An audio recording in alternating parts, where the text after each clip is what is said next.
Assalamualaikum warahmatullahi wabarakatuh.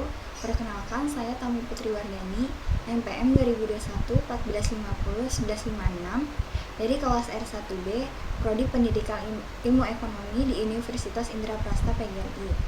Video ini saya buat sebagai pemenuhan tugas akhir mata kuliah Bahasa Indonesia.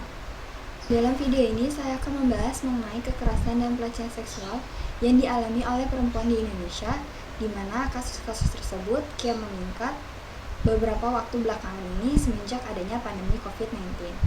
Bahkan, akibat meningkatnya kasus kekerasan dan pelecehan seksual di Indonesia menarik perhatian media asing. Salah satunya adalah Los Angeles Times yang merupakan salah satu media asing dari California, Amerika Serikat. Dalam artikelnya berjudul An Indonesian Girls Being Raped and Murder Spark Cause for Change, Things Only Get Worse, yang dirilis pada hari Senin 13 Desember 2021, di mana di dalamnya memuat kumpulan kisah-kisah tentang diskriminasi dan pelanggaran hak asasi manusia yang dialami oleh perempuan di Indonesia dalam tajuk Terlahir dalam Bahaya. Kasus kekerasan dan pelecehan seksual sendiri sebenarnya sudah banyak dan ada sejak lama. Mulai dari era 70-an, masyarakat Indonesia merasakan keprihatinan yang mendalam terhadap kasus perkosaan si penjual jamu di wilayah daerah istimewa Yogyakarta. Selain itu, ada juga tragedi 1998 di mana tercatat sebagai catatan bersejarah yang menempatkan pada pelanggaran HAM terhadap perempuan yang luar biasa dahsyat kekejiannya. Semenjak tragedi tersebut, kekerasan dan pelecehan seksual semakin meningkat tiap tahunnya.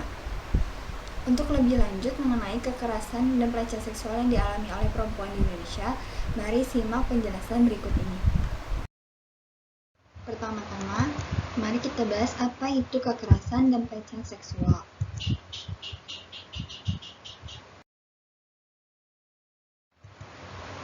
Kekerasan seksual atau sexual violence adalah setiap perbuatan merendahkan, menghina, menyerang, dan atau tindakan lainnya terhadap tubuh yang terkait dengan nafsu perkelaminan, hasrat seksual seseorang secara paksa sehingga menyebabkan seseorang itu tidak mampu memberikan persetujuan dalam keadaan bebas karena ketimpangan relasi kuasa, relasi gender yang berakibat penderitaan atau kesengsaraan terhadap fisik, psikis, seksual, kerugian secara ekonomi, sosial, budaya, atau politik.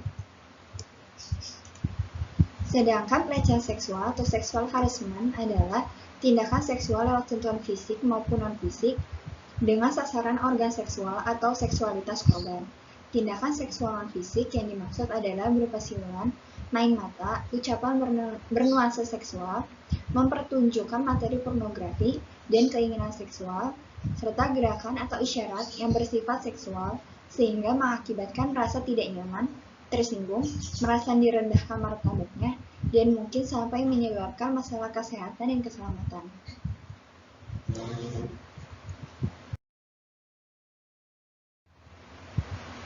Di Indonesia sendiri terdapat 15 jenis kekerasan seksual menurut hasil pemantauan yang dilakukan oleh Komnas Perempuan selama kurun waktu 15 tahun dimulai dari 1998 hingga 2013, di mana jenis kekerasan tersebut sebagai berikut. Yang pertama ada perkosaan, kedua intimidasi seksual berupa ancaman atau percobaan perkosaan, ketiga pelecehan seksual, keempat eksploitasi seksual, 5 perdagangan perempuan untuk tujuan seksual atau prostitusi, 6 prostitusi paksa, 7 perbudakan seksual, 8 pemaksaan perkawinan, 9 pemaksaan kehamilan, 10 pemaksaan aborsi, 11 pemaksaan kontrasepsi dan sterilisasi, 12 penghukuman tidak manusiawi dan bernuansa seksual, 13 praktik tradisi bernuansa seksual, 14 kontrol seksual, dan 15 penyiksaan seksual. Dari ke-15 jenis tersebut bukanlah hasil final, sebab ada kemungkinan sejumlah bentuk kekerasan seksual lain yang terjadi, tetapi tidak diketahui karena keterbatasan informasi mengenainya. Selanjutnya, bagaimana perkembangan kasus kekerasan seksual di Indonesia selama pandemi?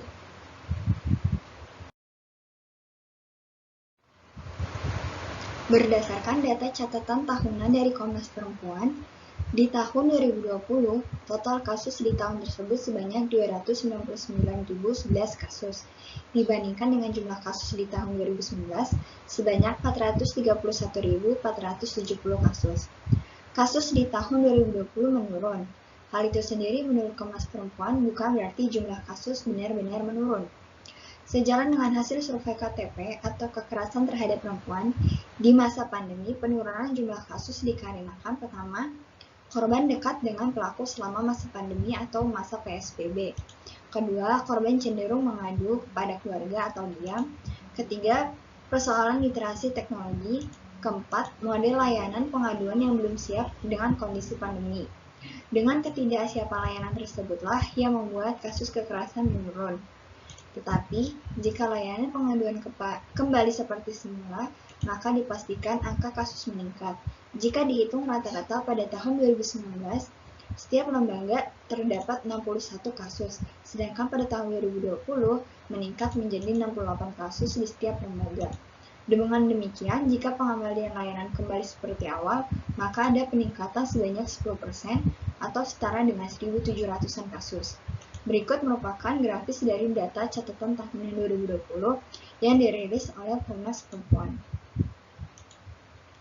Sedangkan di tahun 2021, kasus kekerasan pun kembali naik.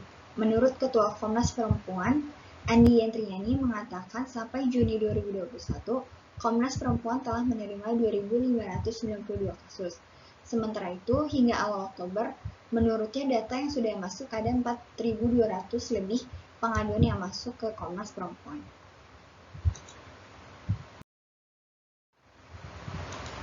Selanjutnya, di mana saja kekerasan seksual terjadi dan siapa sajakah pelakunya?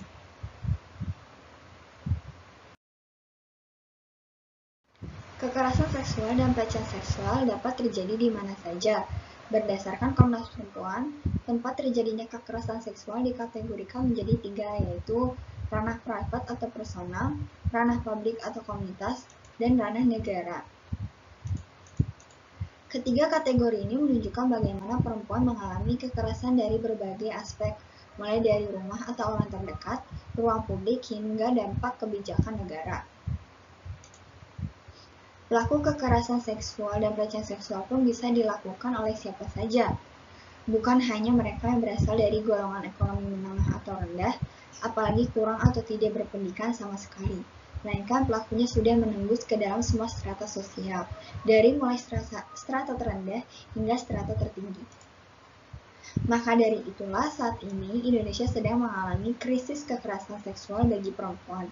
Bahkan, sebuah studi yang dilakukan oleh perusahaan riset di Singapura, yaitu Value Champions, menyampaikan bahwa Indonesia merupakan negara paling berbahaya bagi perempuan di kawasan Asia Pasifik dengan menempati urutan kedua dari 14 negara.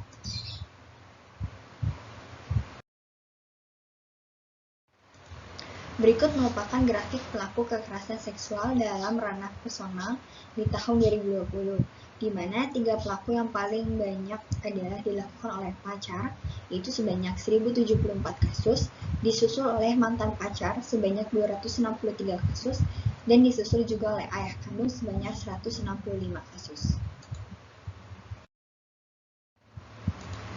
Selanjutnya, bagaimana kekerasan seksual bisa terjadi?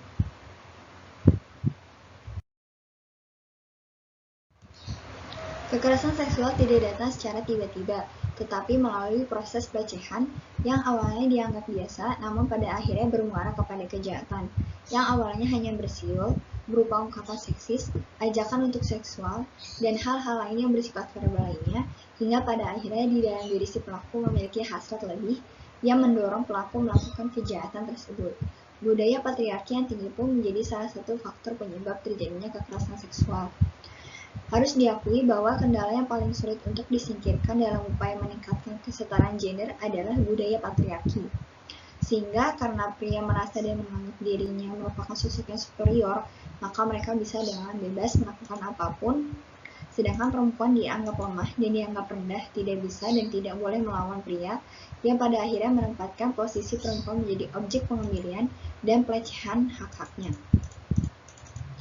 Kekerasan seksual juga dapat terjadi karena pelaku menganggap bahwa korban, yaitu perempuan, sosok yang lemah, sehingga pelaku menganggap bahwa perempuan ditempatkan dalam posisi subordinasi yang harus dikuasai.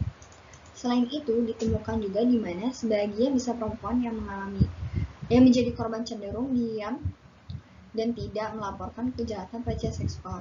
Hal itulah yang membuat kejahatan pelecehan seksual masih sering terjadi karena pelaku tidak diproses secara hukum sehingga tidak jerah untuk melakukannya kembali. Adapun faktor lain yang menyebabkan pelecehan seksual terjadi adalah sebagai berikut. Yang pertama, karena hasrat seks yang tidak bisa tersalurkan dengan pasangannya. Kedua, mempunyai riwayat kekerasan seksual saat masih kecil. Adanya trauma ini membuat pelaku ingin membalasnya ketika dewasa. Ketiga, pernah menyaksikan kekerasan seksual terhadap anggota keluarga atau bahkan dirinya sendiri. Keempat, ketergantungan obat-obatan terlarang dan minuman keras. 5. Memiliki fantasi seksual yang kuat sehingga mendukung adanya kekerasan seksual. 6. Sering membaca atau menonton konten-konten yang berbau pornografi. 7. Kemiskinan. 8. Pelaku menganggap bahwa korban lemah.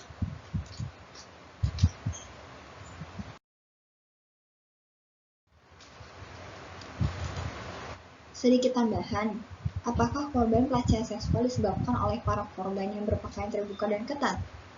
Selama ini, banyak orang-orang yang masih menyalahkan korban pelecehan, sebab korban dianggap mengundang aksi pelecehan karena memakai pakaian pendek atau seksi. Padahal, pakaian bukan menjadi alasan untuk dilecehkan. Dilihat dari survei yang dipaparkan Koalisi Ruang Publik Aman dalam jumpa pers yang dihadiri media massa pada Rabu 17 Juli 2019, dari survei tersebut terlihat pakaian model apa saja yang dikenakan perempuan saat mengalami pelecehan seksual. Pakaian yang dikenakan korban adalah rok panjang dan celana panjang sebanyak 17,47%, disusul baju lengan panjang sebanyak 15,82%, baju seragam sekolah 14,23%, baju longgar 13,80%, berhijab pendek atau sedang 13,20%, baju lengan pendek 7,72%, baju seragam kantor 4,61%, berhijab panjang 3,68%, rok selutut atau celana selutut 3,2%, dan baju ketat atau celana ketat 1,89%. Bagi yang berhijab dan bercadar juga mengalami pelecehan seksual sebanyak 0,17%. Bila dijumlah, ada 17% responden berhijab mengalami pelecehan seksual. Berdasarkan survei tersebut, semua anggapan itu bisa dibantah dengan hasil survei ini. Hasil survei ini jelas menunjukkan bahwa perempuan bercadar pun sering dilecehkan bahkan pada siang hari. Selanjutnya, bagaimana hukuman bagi pelaku kekerasan seksual yang berlaku di Indonesia?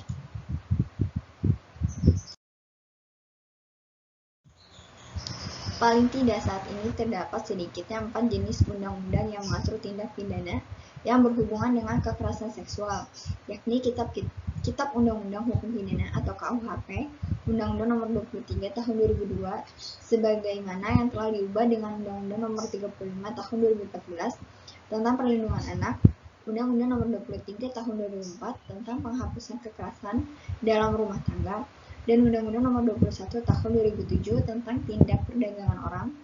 Sayangnya, KUHP tidak memberikan penjelasan atau pengertian khusus mengenai tindak pidana yang berhubungan dengan kekerasan seksual. Begitu juga dengan Undang-Undang Perlindungan Anak yang hanya merujuk pada KUHP. Sedangkan Undang-Undang Nomor 21 Tahun 2007 tentang TPPO atau Tindak Pidana Perdagangan Orang hanya mengatur kekerasan dalam konteks perdagangan manusia untuk tujuan eksploitasi seksual. Sehingga Komnas Perempuan sejak akhir tahun 2015 telah berusaha menginisiasi rancangan undang-undang tentang penghapusan kekerasan seksual yang di dalamnya memuat luasan bentuk perbuatan yang termasuk kekerasan seksual. Perdebatan dan pembahasan yang bergulir kencang seiring dengan munculnya inisiatif tersebut lebih banyak difokuskan kepada kriminalisasi perbuatan kekerasan seksual. Padahal, jika kita lihat secara lebih luas, kekerasan seksual tidak hanya menyoal tentang kriminalisasi perbuatan saja. Terdapat hal yang lebih penting dan mendesak untuk diperhatikan, yaitu mengenai hak korban. Pembahasan tentang hak korban seolah luput dari perhatian. terhimpit oleh permasalahan kriminalisasi. Saat ini, begitu banyaknya peraturan perundang-undangan yang mengatur kriminalisasi suatu perbuatan. Masing-masing undang-undang tersebut menjelaskan secara rinci perbuatan yang dapat dijatuhi pidana, namun tidak banyak peraturan perundang-undangan yang secara eksplisit menjelaskan korban dan hak-haknya. Hal ini pun terjadi pada undang-undang yang memuat tindak pidana kekerasan seksual. Berikut merupakan bentuk-bentuk penyelesaian kasus kekerasan seksual dalam ranah personal, di mana penyelesaian non hukum sebanyak 1.905 kasus, perdata sebanyak 510 kasus, penyidikan sebanyak 685 kasus, SP3 sebanyak 112 kasus, penuntutan dan vonis hakim sebanyak 645 kasus, upaya hukum biasa yaitu berupa banding dan kasasi sebanyak 28 kasus, upaya hukum luar biasa sebanyak 3 kasus, upaya hukum restitusi sebanyak 13 kasus, dan tidak diketahui sebanyak 2.579 kasus. Jadi bisa dikatakan bahwa hukum yang berlaku untuk kekerasan seksual sendiri masih lemah. Selanjutnya, bagaimana dampak yang diberikan kepada korban?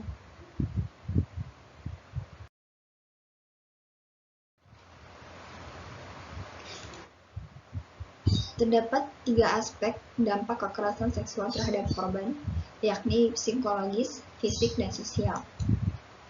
Dampak psikologis, yang pertama ada korban akan menutup diri, kedua memiliki ketakutan dan kekhawatiran yang intens, ketiga menganggap dirinya tidak berharga, keempat kecenderungan untuk menyakiti diri sendiri, 5 trauma secara seksual, 6 adanya dorongan diri untuk bunuh diri.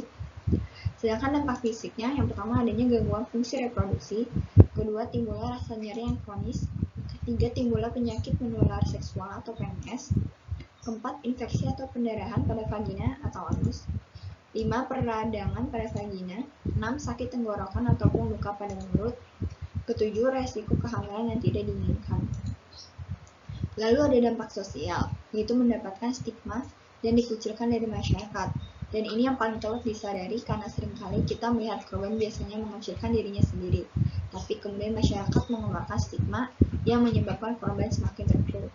Teresia pun mengungkapkan bahwa pada kasus pemerkosaan oral, sakit tenggorokan ataupun luka pada area mulut ditemukan pada saat penelitian di tahun 2004 hingga 2005, di mana lidah korban menjadi hitam.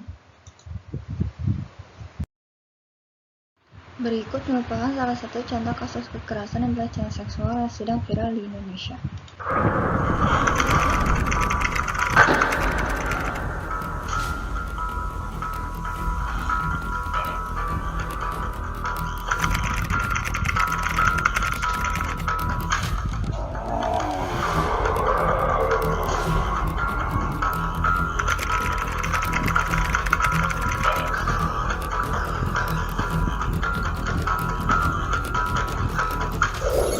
Dalam posisi ketakutan, entah doktrin seperti apa yang disampaikan oleh pelaku ini, yang jelas anak-anak ini semasa ini tidak berusaha untuk melaporkan atau menyampaikan atau untuk orang lain sekalipun gitu.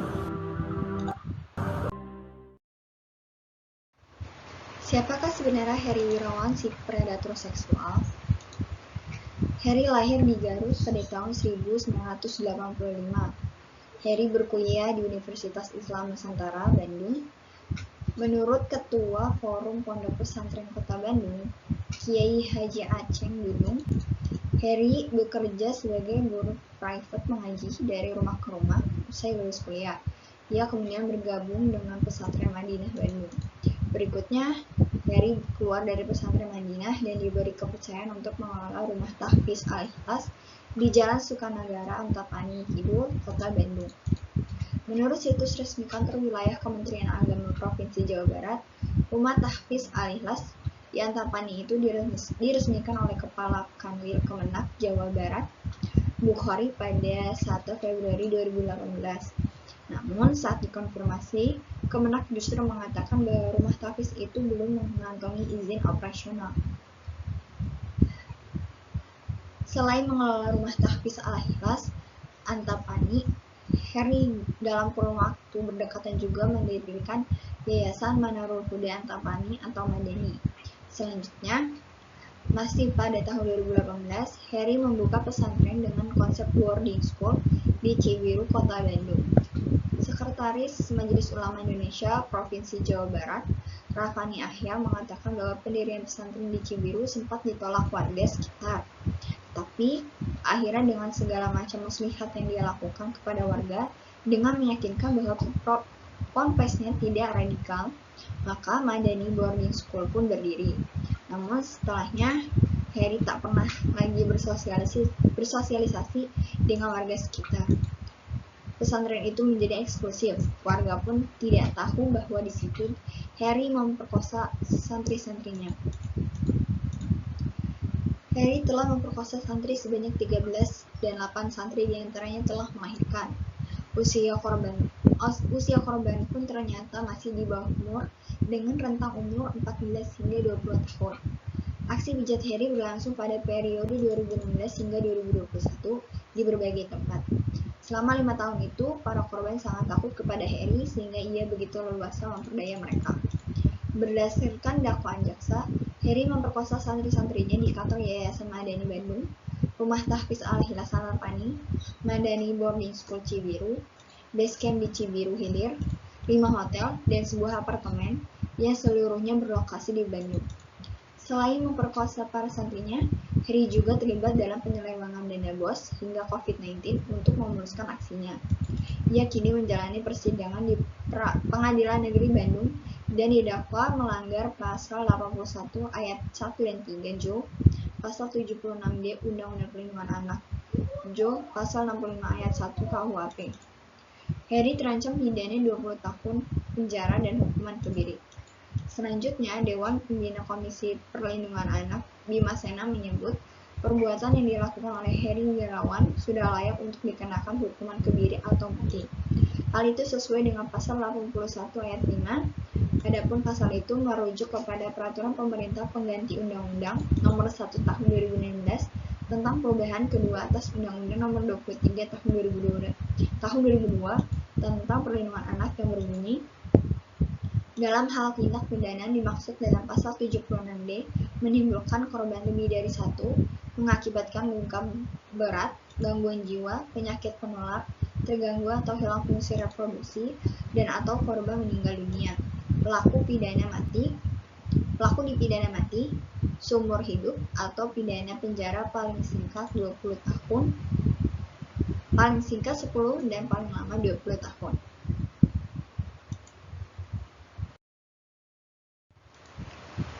Baik, sekian dari saya. Kurang lebihnya mohon maaf. Wassalamualaikum warahmatullahi wabarakatuh.